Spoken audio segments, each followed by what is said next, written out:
So hello everyone, मेरा नाम सौरभ है and welcome to the quick MCQ series. आप सबके सामने एक फॉरेन एक्सचेंज मैनेजमेंट एक्ट का क्वेश्चन है।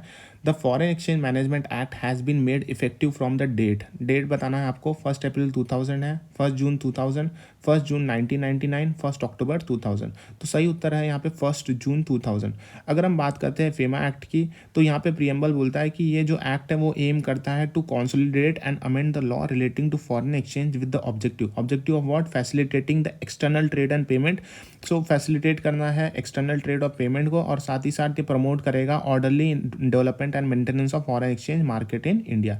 फिर अब अगर हम बात करते हैं एक्सटेंट एंड एप्लीकेशन की, तो जो फेमा एक्ट है वो 1999 जो है वो एक्सटेंड होता है to the whole of India, पूरे इंडिया में एक्सटेंड है। इन एडिशन टू ये अप्लाई होगा ऑल द ब्रांचेस, सारे ब्रांचेस, सारे ऑफिसेस, सारे एजेंसी जो आउटसाइड इंडिया है, जिसे ओन किया जाता है या फिर कंट्रोल किया जाता है by a person resident in India, and also to any contravention they are under committed outside India by any person to whom this act applies. So the scope of the act has been extended to include branches। जो scope of the act है इसने क्या include कर लिया, extend कर लिया to the include करे जाएगा यहाँ पे क्या, branches, offices, agency जो outside India है। The scope is thus wide enough because emphasis is on the word owned और कंट्रोल पे ज़्यादा इम्फेसिस किया गया है इस एक्ट में। और कॉन्ट्रवेंशन ऑफ फेमा जो है, कॉन्ट्रवेंशन ऑफ फेमा जो कमिटेड है outside India by a person to whom this act applies will also be covered by FEMA act.